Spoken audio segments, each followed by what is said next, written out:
In a capoeira game, technically speaking, you can run over somebody at any time. The only reason why we're not doing it is because we're respecting the rules of the game. So capoeira as a game is one thing, capoeira as a fight is something else.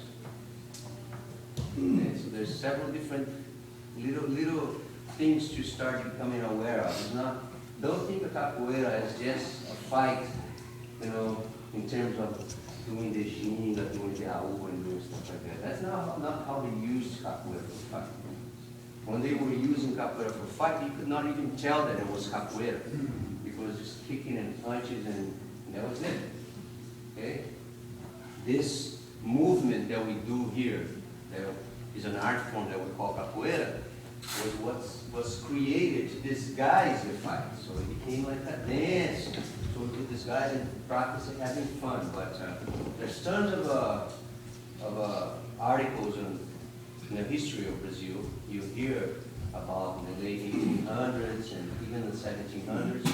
You see the capoeiristas in the streets of Rio, like, you know, fighting against oppression, the government oppression, and they were like doing riots. And they were really fighting and killing people in corners of the docks and stuff like that, because they were also being, you know, discriminated against in the stuff that was happening. Like sometimes the Portuguese people would come, the crown, you know, would come, the whole thing, they would knock on your door and say, okay, you are out, this house is ours, and kick everybody out. So people were really resentful for that, and they were going out and they're doing a lot of, you know, a lot of stuff like that. But they weren't, trust me, they were not playing berimbau and doing machine and stuff like that. Right? It was not that. It was the real thing. Okay.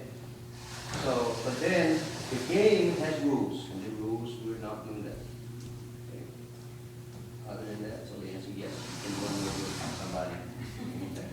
That's why in capoeira is very tricky too. We need to pay a lot of attention, and you know, it's important that you hear this so you don't get sometimes too disappointed with what capoeira is. Because sometimes people get disappointed. They go to Brazil, they're watching a capoeira game, then all of a sudden they see the game breaks into a fight.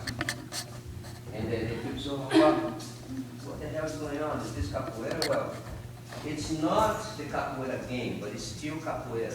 Because we're human beings, we have feelings, people get mad at each other, they had egos, and sometimes there's a history behind it, you don't even know what's going on. I know that there's one situation about this guy in Brazil, that he was, this guy was really, you know, like a mean guy. Every capoeira roda he went, he would just pick a fight with somebody for no reason. He was just like, and he had this reputation already. He had this reputation. He was like really, you know, like this guy that nobody liked because he would pick a fight for nothing. Anywhere he went, he's very good capoeirista.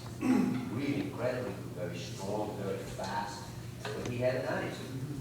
So one time he went to a batizado, or a capoeira event, and when he was there playing with somebody, in the middle of the roda, he throws a punch out of the blue. He just throws a punch on the other guy that he was playing with.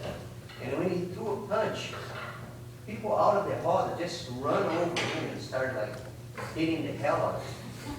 Because people just had it. They were fed up with his attitude. It was a build-up. It had been happening for years and years and years. So people just had it.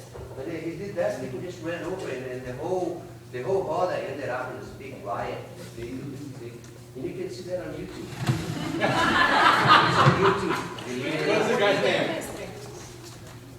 Capixaba. The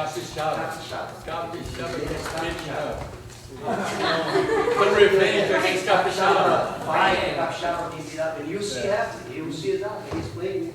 He throws a punch to the guy, and then the guys that are outside they just come in and start eating the beating. Wow.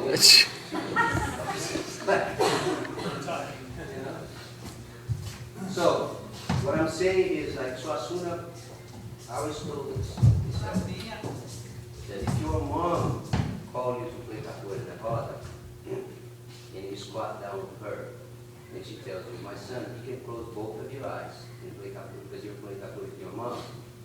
Then you tell her, Mom, I'm going to close one eye in respect to you, but I'm going to leave the other one open because you're a capoeirista. But you know, even though you're my mom, you can get it. What that means is, like in the roda, anything can happen. You never know. Anything can happen, right? So it's not a matter of not trusting. It's a matter of really paying attention, being alert at all times, and being prepared for whatever happens. Okay? So the class is over, but of course we're going to play some music and do a roda before the ones that anybody's not staying. Anybody's leaving? Don't Salve leave. for you only. So. Everybody else can go have a lot.